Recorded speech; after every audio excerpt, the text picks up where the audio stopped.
ऊ देख्नु भएन आशिका तामाङ एउटा कुखुरा बोकेर अनि बाख्राको पाठो बोकेर मने मने म्या म्या भन्दै कुखुरालाई ल भाले भोट दिनु है भनेर जनताको अपमान गर्ने। रुको जरा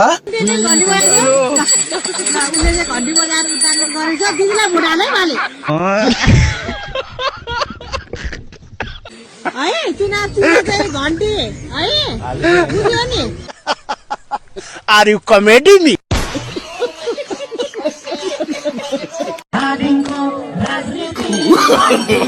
No, no, no, no.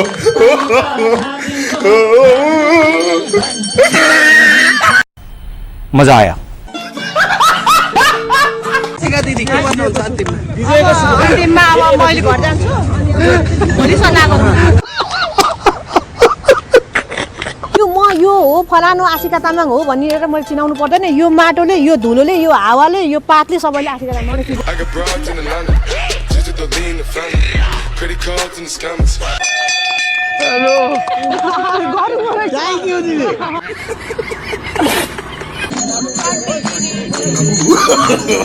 No, no, no, no.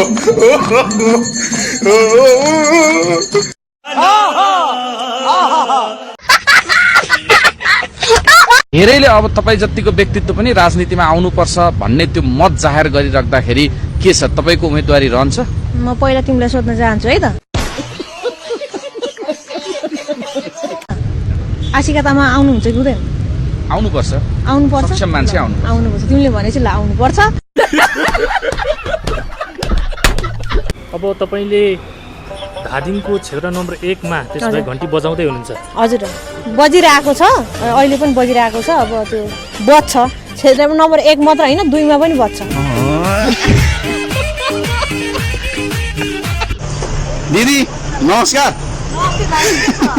चिन्नुहुन्न होला मलाई? को होला? मेरो भाइ। तपाईँ 2 शब्द भन्दिनँ केही भन्नुहुन्छ? त्यही त अब चुनाव प्रचारमा हिँडेको छु भाइ। फागुन 21 मा चाहिँ धादिङ क्षेत्र नम्बर 1 मा चाहिँ घण्टी चिन्हमा मतदान गरेर आशिका तामाङलाई 50,000 भोटले जिताऊ। Are you comedy me? धेरै धेरै एजेन्डाहरू छ भाइ। हाम्रो घोषणा पत्र आउँदैछ है भाइ। अब अहिले म यो गर्छु भनेर अहिले नेताको कसरी भाषण गर्दिनँ म। तो क्या नाचो भाइ?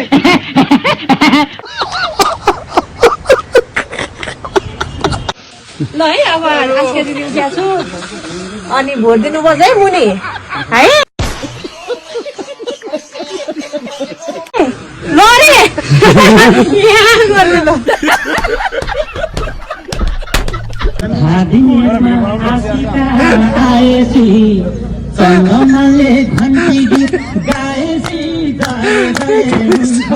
कितने तेजस्वी लोग हैं हमारे पास,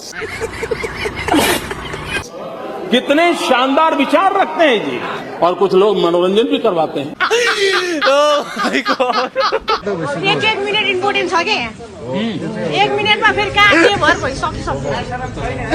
कतिको छ चुनावको तयारी?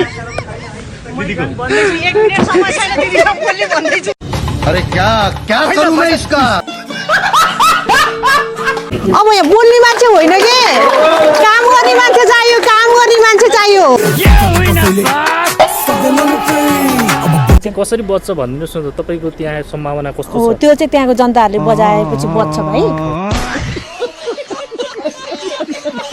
हिजोसम्म अब हुनुहुन्थ्यो, बाहरू हुनुहुन्छ अझै पनि, अब धादिङको बाहरू अझै हुनुहुन्छ होइन। कसरी यसलाई चाहिँ चुनाव गरौँ भनेर बसिरहनु भएको छ। उहाँहरूलाई पनि मेरो सरसम्मान छ, तर उहाँहरूलाई सम्मान गर्नुहोस्, तर भोट चाहिँ आशिका तामाङलाई घण्टीमा हाल्नुहोस् भन्न चाहन्छु। मस्त जोक मारा। समाजसेवा गरिरहेको व्यक्ति चाहिँ एकाएक राजनीतिमा आउँदाखेरि चाहिँ राजनीतिमा टिकट लिइसकेपछि राजनीति के चाहिँ रहेछ भन्ने अनुभव गरौँ तपाईँले? अनुभव गर्नै पाएको छैन, बल्ल बल्ल भयो भने पिपलको बोर्डको फेद मुनि बसेर नि विकास गर्न सक्छ।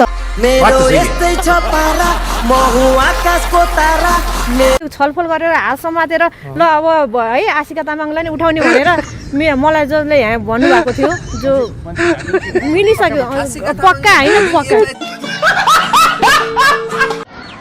ओ my God oh my God oh my God No, no, no, no. नाम के हो जानी नेपाली हो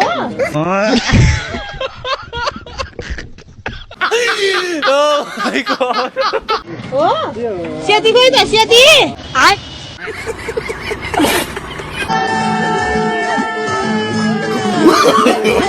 No, no, no, no.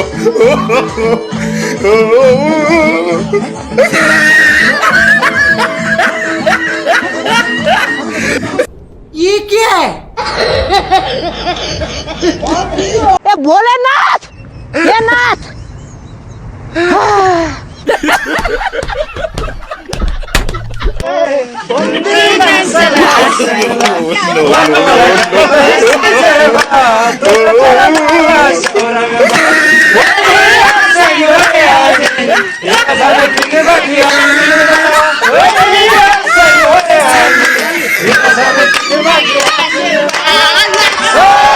ये सब क्या देखना पड़ रहा है? अच्छा है मैं अंधा हूँ। बिग्दैन झुक्दैन डक्दैन यो त सबैले थाहा भएको कुरा हो हैन अब सिस्टम बदल्नलाई राजनीतिमा आउनै पर्छ हैन त्यसको लागि हिम्मत आशिका तामाङमा छ क्या बात कर रहे हैं? मानिसहरूले ठुलै नेता उठाउने पनि कोसिस गरिरहेका छन् नि त्यसै त तपाईँलाई भारी पर्ला उहाँलाई पनि सम्मान छ हैन एमाले काङ्ग्रेसमा सम्मान छ तर भोट चाहिँ आशिका तामाङलाई दिनु अच्छा पर्दैले आएर मेरो कान समात्ने यसरी उखालिदिने मगर क्यों? अनि आशिका तामाङले धार्मिक क्षेत्र नम्बर 1 मा के आधार छ र जित्ने अब चुनाव भनेकै कि त जितिन्छ कि त हारिन्छ के भाइ यो मैदान हो के क्या बात ये बात है यो भाइको नाम चाहिँ अहिले हामी लकडाउन भाइसँग छौँ अनि लकडाउन चाहिँ सक्यो है लकडाउन अहिले लकडाउन छैन नि पुगिसक्यो टिकट ल्याएको 2 दिनमा मैले उम्मेदवार दर्ता गर्दाखेरि राजनीतिक के भयो त म 2 दिनमा त म राजनीतिक हुन्न प्यारी समझ गई हामी जान्छौँ हामी साथमै हुन्छौँ नि सरज भाइ छ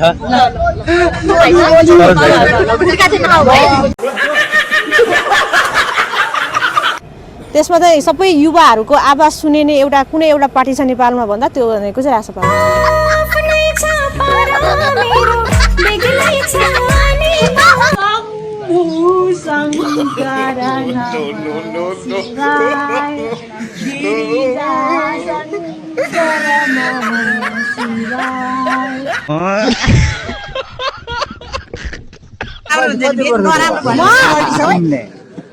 अब यो पुरानो पार्टीहरु जति वर्ष भयो त्यति वर्ष भयो मस्त जोक मारा रे ए जगदाता खै ढोगी दिएन ढोगे ढोगे तिमीलाई ढोगेन